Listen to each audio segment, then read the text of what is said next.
Hello and welcome to my channel. I'm Fornax and welcome to my Extra Life video dedicated to an anonymous donor on the live stream for Guild Wars 2 for the Extra Life charity run.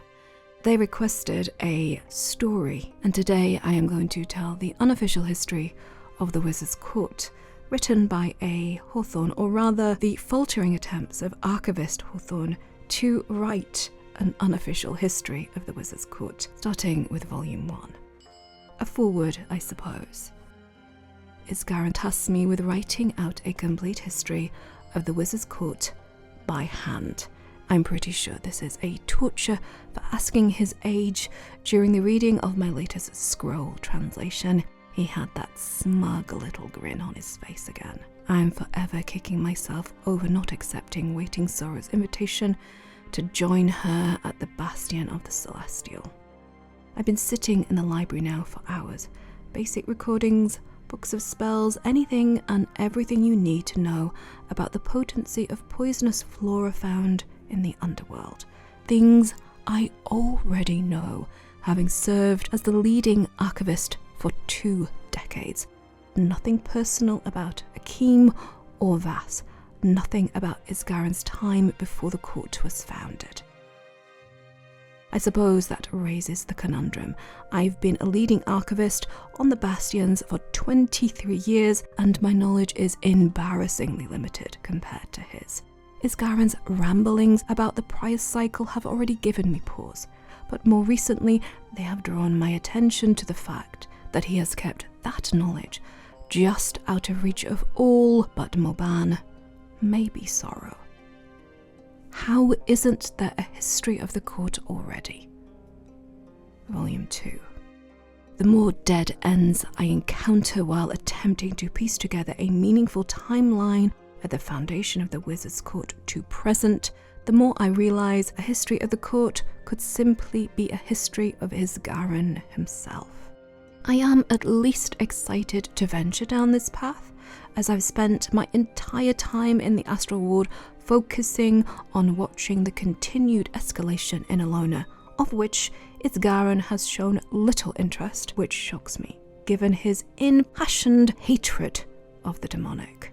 In the absence of attainable records, I've decided to gather information on the curators by posing a question to the other chairs. Mabon, Waiting Sorrow and Dagda, 2 of whom were most definitively from the same era as Isgarren himself, being from the elder races of Tyria. I spoke with Mabon first, given that he spends a great deal of time holed up in the private reading rooms of the library.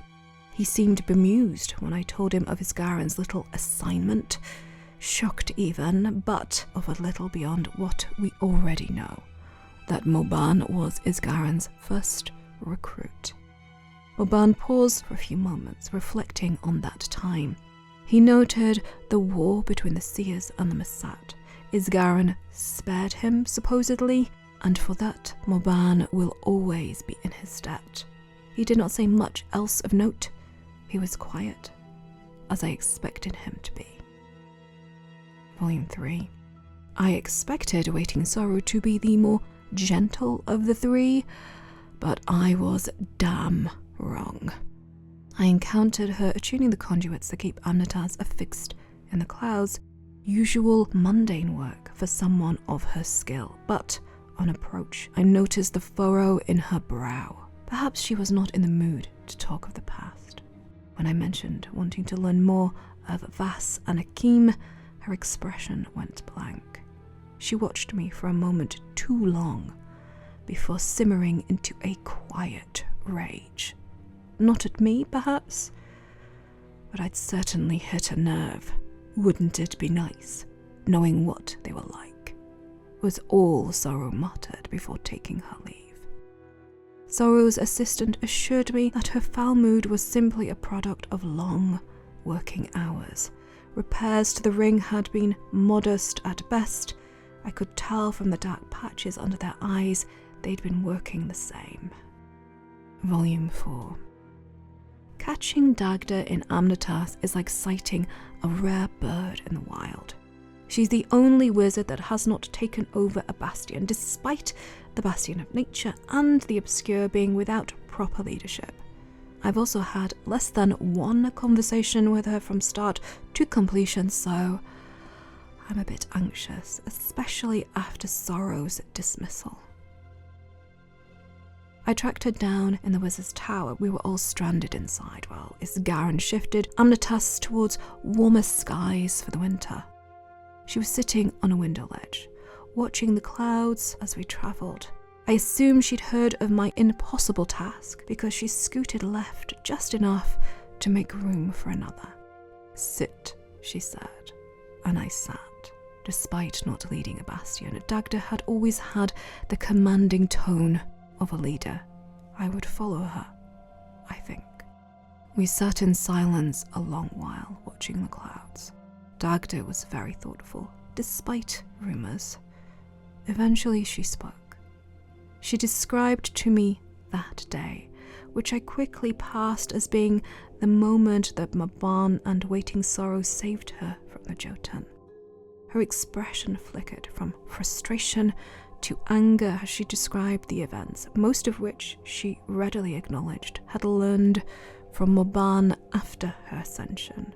She only remembered faces, some names. She was the daughter of a female chieftain, one of the few female chieftains in Jotun history, another being of magic like her. The elders of the greater tribes feared Nuda's power. This was well after the age of Jotun magic, after all, so they killed her.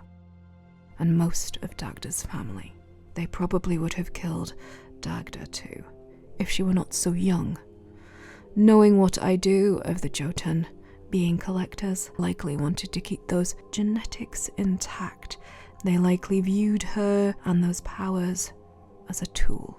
They stifled her magic as best they could. She didn't remember those parts, doesn't want to.